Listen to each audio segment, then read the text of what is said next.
What's in your pocket? What could it be? Challenge coins with tales of bravery. From soldier stories to the firefighter's flame. Each coin's a memory, not just a game. What's in your pocket? Welcome to What's in Your Pocket, the podcast about challenge coins and the stories behind them. I'm Keith Hanshaw, and today I want to tell you a story about the coin that changed the way that I saw myself and how a new kind of coin might change the way nonprofits raise money, build communities, and keep generosity flowing. Before we start, do me a favor, reach in your pocket right now. Feel what's there. Is it the familiar edge of a key or some change? The smooth glass of your smartphone? Now I want you to imagine something else. A 2-inch solid brass coin, heavy in your hand. Cool at first when you pick it up, then warm in your hand. A special coin that you carry because it means something. That feeling, the quiet pulse of belonging, changed my life. Let's roll back to 1990. I've just joined the 193rd Special Operations Wing in Middletown, Pennsylvania. I'm new, I'm proud, and I'm wondering privately the question every newcomer asks, do I belong and fit into this unit? Well, one day a senior member of our unit presses a coin into my palm. I feel the weight first, the thick edge, the raised metal 3D detail, the unit insignia. It's more than a gift, it's a promise, a standard, a welcome, and a warning all at once. You're part of us now. Carry this with pride. I slipped that coin into my pocket, and I carried it every day. It went everywhere with me, training, chow, weekends, holidays. Sometimes I'd forget about it for hours. Then I'd slide a hand into my pocket, and there it was, the edge catching my fingertips, reminding me, you belong. You're trusted. You represent something bigger than yourself. If you know the challenge coin tradition, you know the informal rituals that come with it. The coin checks, the stories passed along with a handshake, the way a coin can show up at the exact moment someone needs to be seen and appreciated. That first coin carried me through hard days because it connected me to people and a purpose, and that was the beginning. I've always been an artist, sketchbooks, pencils, a mind that likes to make what I wish existed. Someone asked me to design a coin for our organization, so I said sure. I studied everything about the unit history, the patch, the inside jokes, the milestones. I wanted a piece of brass to hold all of that. And when the first run came back from the mint, I remember passing the coin from palm to palm, checking the 3D detail, and feeling the relief lines catch the light. Then the best part, watching faces change as each coin found a home in someone else's hand. Word traveled. Another group asked me to design theirs. Then another. Soon units outside of the 193rd started calling. Then other bases. And what started as carrying a coin turned into creating the very thing that people carried. Designing a good coin is like writing a song for a specific moment. You have to hear the rhythm of the unit, the tone of the work, the emotion of what they've endured and achieved. The coin speaks for them when they put it down on a bar top during a coin check, or when a commander quietly presses it into a palm and says, well done. Coins like that aren't trinkets, they're story keepers. And I kept designing hundreds of coins for military units and police departments. Each one taught me something about identity and pride and the way people gather around symbols that are earned, not purchased. By 2001, I was working on a joint Army Guard and Air Guard counter-drug program at Fort Indiantown Gap. We were all doing our job, and then September 11th happened. You remember where you were, right? I remember the numbness and the urgency that I felt that I wanted to help. I wanted to help, and the only tool that I had, that the only thing that I knew how to do that might matter, was make a coin designed for it. So I designed a 9/11 coin to raise funds for the American Red Cross Disaster Relief Fund. We minted it, we told the story, and people responded.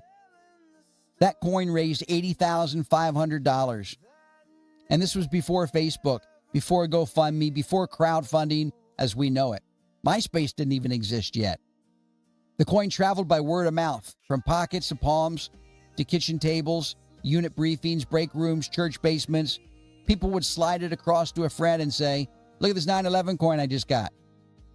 The friend would ask where to get one, and the story would move again. That's what a coin can do. It's a reason to start a conversation, a reason to tell a story, a reason to take action. And here's the thought that stayed with me.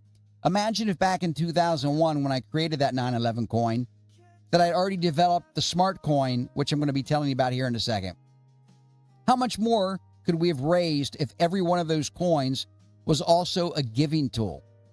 If each coin could spark a new donation with a simple tap of a smartphone? I think about that a lot.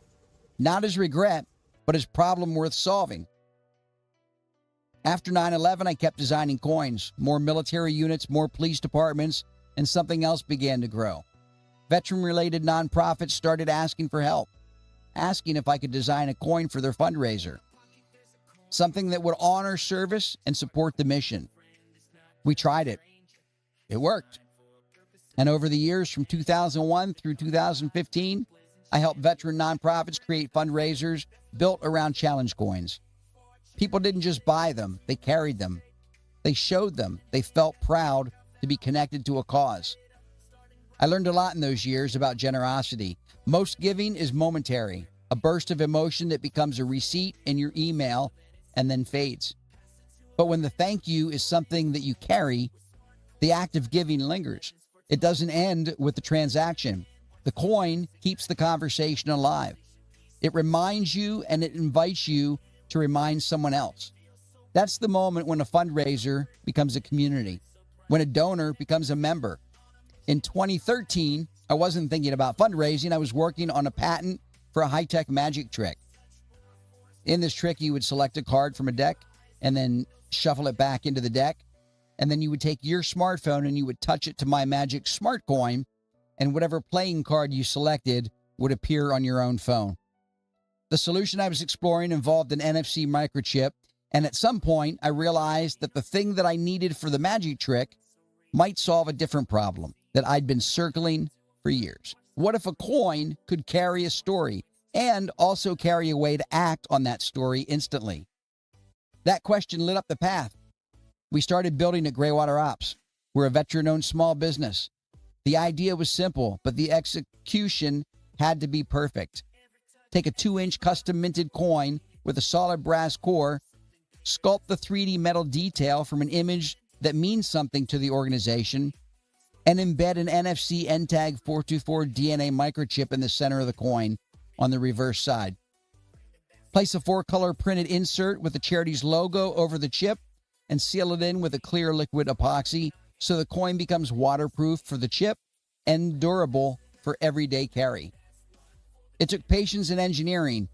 The chip had to be secure, the epoxy had to hold, and the design had to honor the tradition to feel like a true challenge coin in the hand while quietly carrying a new capability inside. When we had it right, we had the world's first custom coin with an embedded microchip. We had the smart coin. If you've ever run a fundraiser, you know the rhythm. You ask, someone gives, you say thank you, everyone moves on. You hope that they'll remember their good experience the next time. SmartCoin flips that rhythm. The thank you gift isn't the end, it's the beginning. And here's how it works. A supporter donates to a cause and receives a SmartCoin, a coin that they can carry with pride like a member's key. When someone asks about it, or when the owner wants to show it to somebody and invite a friend into the mission, they don't need forms or brochures. They just hand over the coin. The friend taps their phone to the coin. The coin opens the nonprofit's own donation page, and immediately, directly, securely, the friend gives and becomes the next coin carrier. Want one of the coins? Want to become a member and join? Tap your phone to my coin. It's the only way to get one. You can't buy these on Amazon or in Walmart.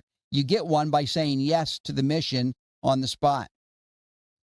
A smart coin does 3 critical things at once. It symbolizes belonging, it simplifies action, and it spreads the story. That combination matters because we're not building donations. We're building donation streams. A single gift is good, but a stream of gifts flowing as people carry and share the coin sustains a mission.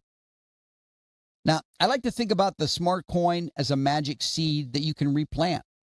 In traditional fundraising, a donor makes a donation and you send a thank you, the gift is sent, the story ends. With a smart coin, The thank you is the seed. The donor carries it. It draws attention. On a coffee line, in a meeting, at a game, each time the coin changes hands for a few seconds, each time it's tapped, the seed is planted, again in new soil. Some seeds take root immediately. Some take a week or two. Some don't grow at all. But the chance for growth travels with the coin. And here's the wonder of the seeds. You can replant them over and over. The same coin can start 10 donation streams over a year because the story keeps moving with the person who carries it. Now, I'll be honest, seed isn't just a metaphor to me, it's a discipline. If you ask each new coin carrier to do just one simple thing, find one person to join, you can watch generosity grow in a way that's familiar to anyone who's ever planted a garden. One seed becomes a small plant. The plant bears fruit. Each fruit carries more seeds. You carry because you care, and you share because you carry. Challenge coins have always had a special place with veterans and first responders. They mark the moment that you're welcomed into a unit, the day you stepped up, the night you went above and beyond. And they're awarded quietly in the field or loudly in a room full of your peers. They say you belong, and we saw what you did. That emotional connection, the pride of earned membership, is exactly what Smart Coin are built to honor and extend. When a nonprofit gives a supporter a coin, it isn't a throwaway thank you. It's an invitation to carry the mission, to show it, to talk about it, to feel the same sense of belonging that a unit coin gives to the people who serve. We're not asking donors to be billboards. We're inviting them to be members, and members carry the symbol of what they love. Right now, Greywater Ops is launching a case study through Harrisburg University of Science and Technology's Center for Innovation and Entrepreneurship. The goal is as practical as it is ambitious. Start with a 100-coin pilot inside a nonprofit. Prove the theory in the field and show leadership that Smart Coin fundraising creates durable donation streams and community momentum. 100 coins might not sound like much, but remember the seed. If each coin finds just one more member in a reasonable time, you've doubled your engaged carriers. If even a fraction of those new carriers repeat the action, you begin to see steady growth in both membership and giving, because the story doesn't sit on a shelf. It sits in pockets. This is how we'll measure success in the study.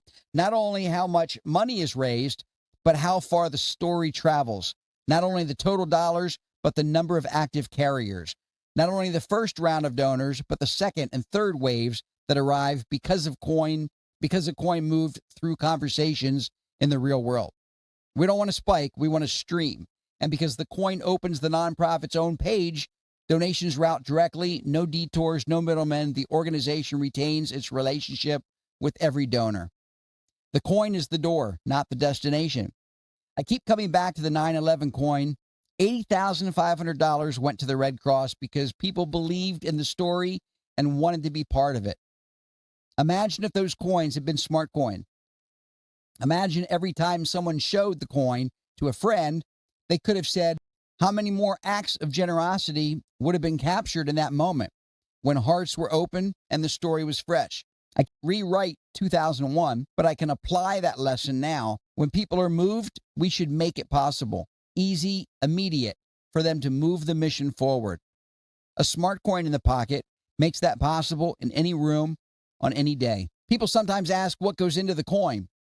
Well, the answer is everything that matters and nothing that doesn't.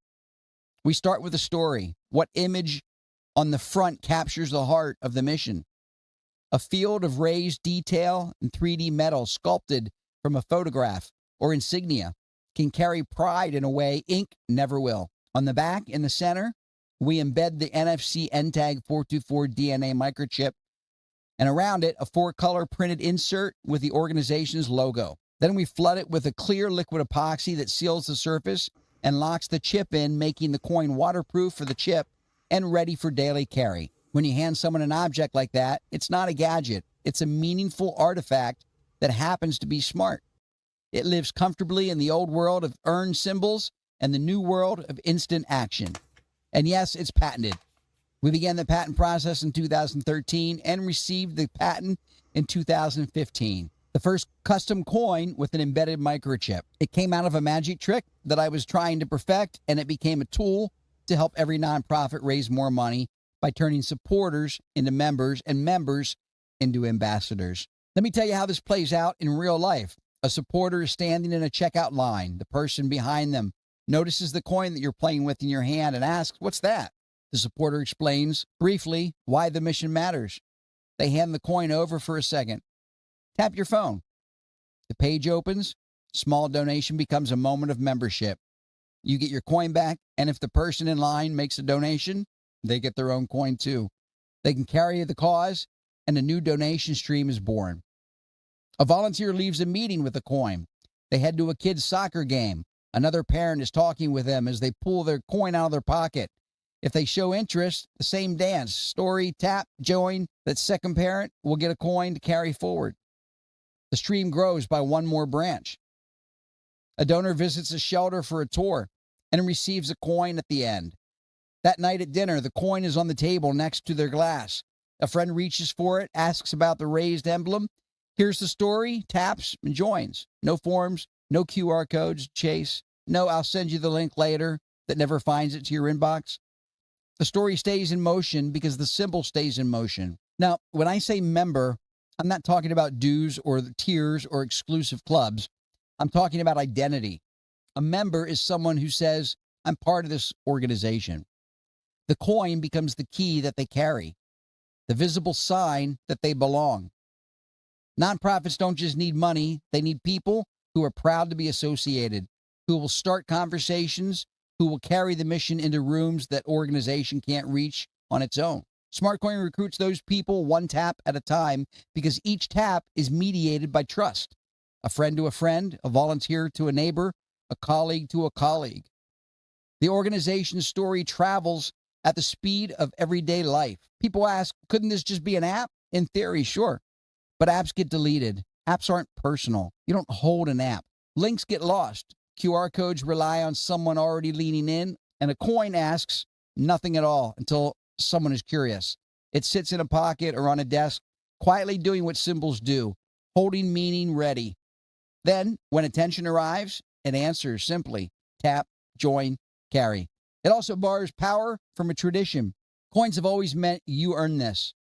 They have weight. They invite respect. They create a moment of ceremony, even if it's just two people at a counter.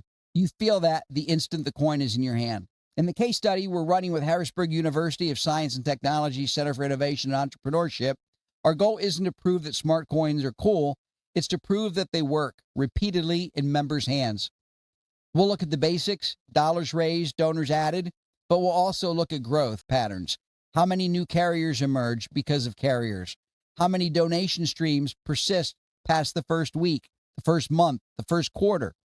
What kind of conversations produce the most engagement? And how do images and inscriptions on the coin influence sharing? We'll look for the moment when the coin stops feeling like a thank you and starts feeling like a responsibility. In the good sense, the moment when a supporter says, I can bring one more person, because that moment is where streams begin. And when leaders see that effect in their own data, inside their own communities, they'll understand why this isn't a novelty. It's infrastructure for generosity. Let's go back to the first coin in 1990. A young airman slipping a piece of brass into his pocket and finding courage in the weight of it. That coin told me I belonged to the people who would stand with me and expect me to stand with them. Everything since has been a way of honoring what that coin gave me. Designing coins for units and departments that needed to see themselves in metal. Creating 9/11 coin that helped channel grief into relief. Spending years helping veteran nonprofits turn symbols into support. And finally, finding a way to let the symbol itself carry the means to act. It's funny to me that SmartCoin started as part of a magic trick because what it really delivers when it works feels like a little magic, right? A conversation becomes a commitment. A stranger becomes a member. A thank you becomes the beginning of a new stream. If you're listening to this as someone who runs a nonprofit, big or small, here's the invitation. Don't ask your supporters just for a gift. Ask them to carry. Give them something worthy of that ask, a coin that they'll be proud to show and eager to share. If you're listening as a supporter, consider what you carry. The things in our pockets say something about us and who we are. When someone asks, what's in your pocket? It's a chance to tell a story worth telling. And if you want one of these coins, if you want to become a member and join, tap your phone to my coin. That's the only way to get one. Not online, not at a big box store, in person, from someone who believes in the mission enough to carry it. You carry because you care. I sometimes hold that first 9/11 coin and this first smart coin at the same time. One is the start of my story, and the other is a way to help millions of people start theirs. The tradition hasn't changed. A coin still says you belong. The technology simply lets belonging invite action right here, right now, in the places where we actually live our lives. Grocery lines, hallways, coffee shops, break rooms, church lobbies, locker rooms, or bleachers. We're not building donations. We're building donation streams. We're not ending with a thank you. We're beginning there. And next time you see me, I'm going to ask you, what's in your pocket? Drop a comment with the name of a nonprofit who you think could benefit from this case study. For more information, visit my website at graywaterops.com. I'll see you next time. Graywater Ops.